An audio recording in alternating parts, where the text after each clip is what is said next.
அடுப்பை பற்ற வச்சுக்கலாம். கடாய் வச்சுக்கலாம்.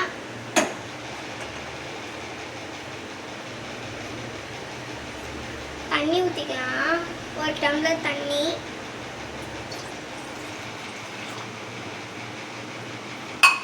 தண்ணி நல்லா கொதிக்கிட்டோம். நம்ம எடுத்து வச்ச மேகியை இதில் போட்டுக்கலாம். மசாலாவை இதில் போட்டுக்கலாம்.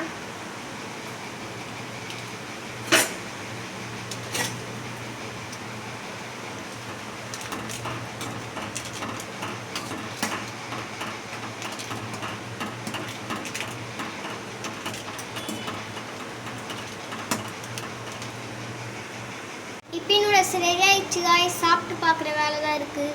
நாங்கள் சாப்பிட்டு பார்த்துடலாம்.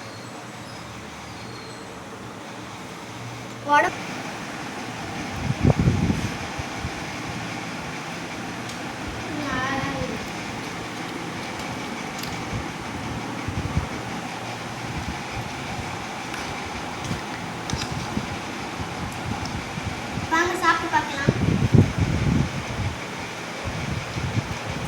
நல்லா இருக்குங்க. நீங்களும் இந்த மாதிரி வீட்டில் ட்ரை பண்ணி பாருங்கள். பாய். லைக் பண்ணுங்கள், ஷேர் பண்ணுங்கள்.